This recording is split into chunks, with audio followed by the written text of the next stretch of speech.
Hi guys, Tracy here with a layout called Under the Sea. This is a picture of my daughter from her theater group, and I'm just having a look through the Citrus Twist kit, pulling out some oranges and blues. I really like that diagonal Dear Lizzie paper, so I'm going to use that and the bluish green background cardstock. So those are the papers I've pulled out that have the colors in it from the Citrus Twist kit. Now I'm looking through my Studio Calico kit. And this is the April kit. The Citrus Twist is from March. So I have those that really funky orange paper and some vellum and a piece of light blue, like aqua colored paper with letters on it. And I also have the little advertisement that came with the Studio Calico kit. Every month they give you a little card that has a little sampling of one of their paper collections. And that one is a sample for the Atlantica collection. But all those little triangles have the exact colors that I was looking for. So lots of oranges and greens and blues. So I'm taking a little bit extra off of this paper, so I'm trimming it to be 11.5 by 11.5, and then I'm going to mat it on my 12 by 12 cardstock that also came in the Citrus Twist kit. And so now I'm just going to cut the advertisement part off of that triangle paper that came from the Studio Calico kit, and now I'm just hand cutting a chunk out of the orange kind of funky paper. Who makes the orange paper? Studio Calico makes the orange paper, and now I'm just no, sorry, Basic Gray makes the orange paper. Speaking of Studio Calico, this light blue zigzag paper with the dark blue circles on the back is from Studio Calico, and I noticed the bubbles on the back side when I was cutting the front side, and I thought, well, that looks kind of oceany, so I decided to use the back side of that paper as well.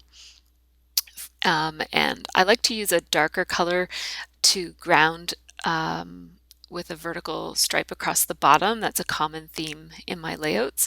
So I just cut two pieces of that. Now I'm going to outline my entire layout with my Zig Writer, just with a single outline. And now I'm just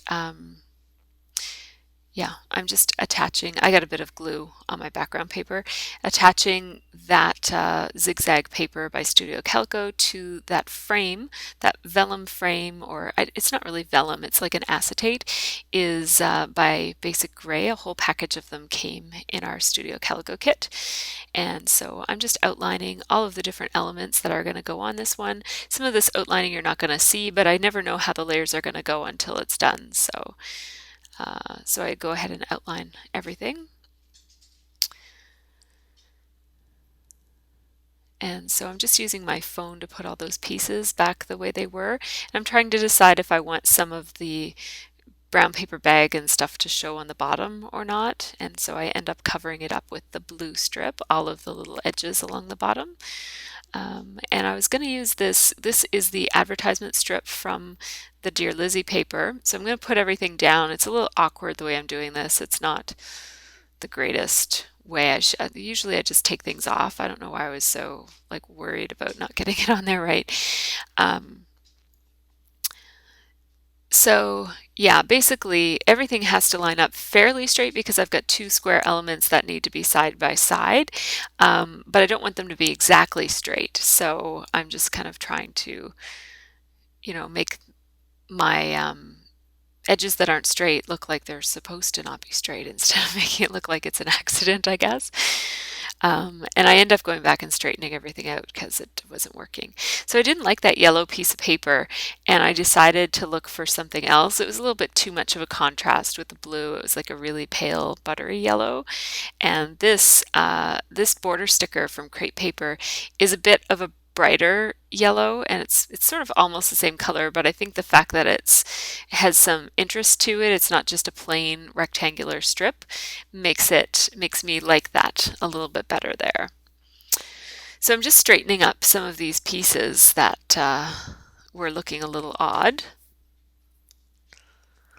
And now I'm looking through my letter stickers, and I'm just picking out some blues and greens that I think might look okay with these colors. So you see me just taking out a little sampling. I had to look through my whites, but that wasn't going to work. So I end up going with this really pretty glitter sticker, glitter thicker called, what are these called?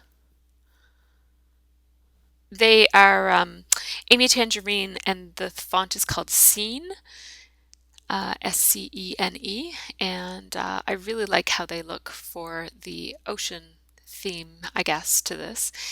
And now I'm just looking for a smaller letter sticker that I can use for the word the.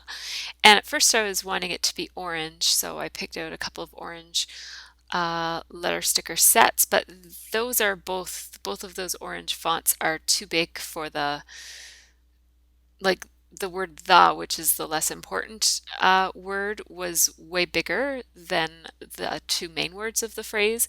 So I went back, and these are some little tiny circle stickers from my mind's eye that Craft and Kate sent me. So so I got to use those. Now I pulled out my Echo Park Sunshine collection, just because I knew that there were some ocean themed and some nice blues and aqua colors in there that I knew would kind of match the colors that I had inadvertently started using. I didn't really mean to use colors that went with that collection, but once they were down, it kind of reminded me that I had that set. So I went in there looking for this wave sticker, which I was pretty sure I had some leftovers from. And so I wanted to use that in my little title frame. It also gives me a darker blue that I can bring into the layout because right now I have that Studio Calico dark blue paper with the white circles on it, and I want to kind of have more than just that be the dark blue element in the layout. So now I'm fussy cutting a couple of fish. Sorry that it's happening off screen. But yeah, so I'm doing a little blue fish and a little orange fish. And I was originally intending to make 3 fish, but I didn't want fish all over the place. I didn't want this to feel like a real themey type of layout. I don't do many themed layouts, and so I just kind of stopped at 2, and I thought if I really need a third one, I can always cut it out later. So I'm trying to arrange these, the title, so that I can fit some fish around there. That blue fish is upside down right now. When they point the same way, one of them is upside down. I don't think it really matters if one is upside down, but I decided to move it so that it was right side up eventually. So I'm just outlining them to give them a little bit more definition so they pop off of the background a little bit more than they were before. And I'm also going to use my dimensional adhesive to put them down, and that again pops them even more.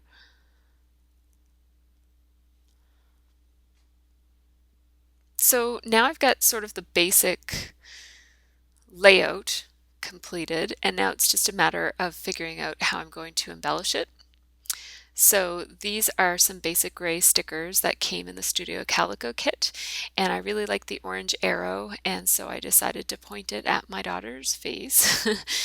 And I'm going to put a stamp above it. I'm looking on that sheet for other stickers because there's lots of oranges and blues in there, but I don't think I ended up taking any more off of that sheet from what I can tell. Now I'm looking at the Citrus Twist kit, and I found a stamp in there that I really liked. It says "You are simply unforgettable," and so I'm gonna stamp that with some Stampin' Up! Basic Gray ink. Basic Gray is the name of the color, and I really love Stampin' Up! Ink for any kind of for photopolymer and rubber stamps because it stamps really crisp, crisper than any other ink I can find. I really do like the colors of the Hero Arts shadow inks better than I can't like Stampin' Up! Doesn't make all of the colors that I would like to have, but so I supplement my inks with Hero Arts shadow inks.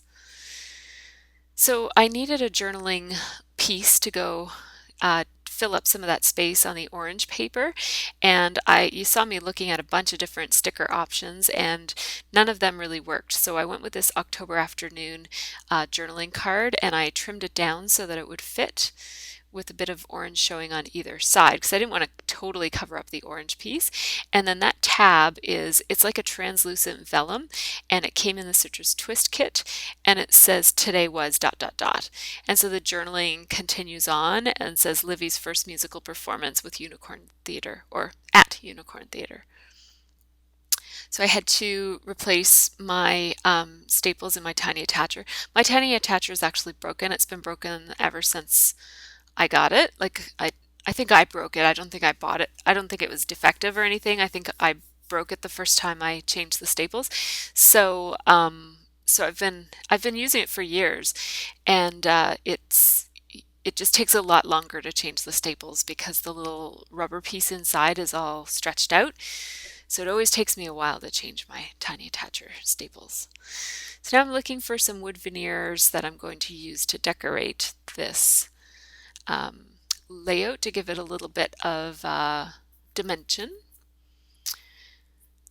As it stands right now, it's a fairly simple layout. It doesn't have a lot, so I'm just trying to add some stuff to it that will not overwhelm. So I'm looking for a label sticker to put right beside the lady wood veneer. And I'm looking for color, and I'm also looking for the saying on it. So I ended up going with a ticket to my heart, which is one of my mind's eye labels, and I thought about putting another one that says documented up there, but then I found this other one that says too cute for words, and it was a better balance, I think, with the brown. And it's sort of red writing on it, but it looks a little bit like it could be orange. It's an orangey red. So I put a little geotag up there, and I'm going to glue down the lady wood veneer. Now I'm going to put, what am I doing here? Oh yes, so I decided to punch using my Martha Stewart heart confetti punch. I wanted to put a little heart in the middle of the girl. This is something I've done before, and I copied it from Karen A, I'm going to call her, who's one of my Facebook friends, but she also does videos, and she put little hearts in her potty people, and I really like the look of it. So now I'm just spreading a couple of these aqua colored Studio Calico gems around the layout. And now I'm doing some journaling on one of those Studio Calico speech bubbles that came in the Citrus Twist kit. I just wrote the lyrics, the part of the lyrics that she was responsible for. It was a group performance, but she had a line or two. And so I wrote down those 2 lines in the speech bubble. And now I'm just, I took a couple of those extra little hearts that I had punched and put them up there, and I'm going to do some sprinkling so they'll kind of blend in with the sprinkles. And now, here I'm getting ready for the sprinkles. I have my cake box, which I use for catching the splatter. I used my little sampler there to pick my colors, and I went with Sunset and mint, I forget what it's called, the Heidi Swap mint green color, whatever it's called. So there I'm just sprinkling the Sunset first. It's a really nice orange color, and now I'm going to do the Heidi Swap sprinkles for the green, and those ones sprinkle with quite a bit more interest. Like they've got a sparkly gold glimmer to them, and they also splatter bigger, so they add a lot of interest. I added a bit of opaque white there at the end because it looked like it just needed something a little more to blend in with those brighter colored splats. So here you see the some of the embellishments up close. And I really like how the splatters look with the 3 colors. I almost always choose 3 different colors. And I tried to keep the themey part all around the title. So rather than putting fish all over the place, I just wanted fish around the title just so that it didn't kind of overwhelm you as, screaming fish. And usually when I do a theme layout, that's what I do. I tend to keep the themed part pretty contained, whether I'm talking about Christmas or Easter or something like this. So now I just decided that it was missing a date, so I added the roller date stamp there. It just says kind of a big deal, April 6th. And so I'll just show you that on a close-up. And I did that with the Stampin' Up! Basic Gray ink as well. One of my favorite inks. I love that stuff. You should also take a look if you can see in the pictures the stamp that I did. There it is. It's really, really crisp. That Stampin' Up! Ink is awesome for stamping sharp images. So thanks for watching, everybody. Take care.